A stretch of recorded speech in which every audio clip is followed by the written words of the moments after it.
ঘেরাটোপে নয়, এবার খোলা দেশের খোলা জঙ্গলে বিচরণ করবে চিতারা। বছর দুয়েক আগে নামিবিয়া থেকে চিতা এনে তা ছাড়া হয়েছিল কুনোর জঙ্গলে। প্রকল্পের উদ্বোধন করেছিলেন খোদ মোদি।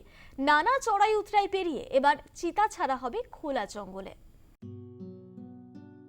মধ্যপ্রদেশের কুনো জাতীয় উদ্যানে বছর দুয়েক আগে আনা হয়েছিল নামিবিয়ার একদল চিতাকে, কিন্তু তারপর থেকে একের পর এক চিতার মৃত্যু হতে দেখা যায়।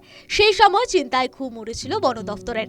ঘেরাটোপ থেকে এবার খোলা জঙ্গলে মুক্তির স্বাদ পেতে চলেছে সেই চিতারা। 2022 সালে সেপ্টেম্বর মাসে আফ্রিকার নামিবিয়া থেকে একদল চিতাকে ভারতে আনা হয়েছিল। সেই দলে ছিল 8টি চিতা।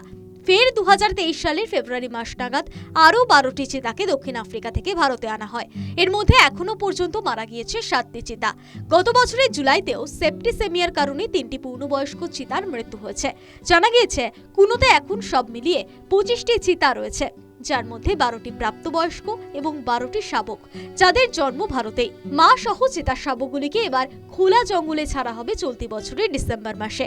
তবে ততদিন শাবকগুলির গতিবিধির ওপর নজর রাখতে প্রয়োজন নিরাপত্তার। সেই মতো চলছে পরিকল্পনাও।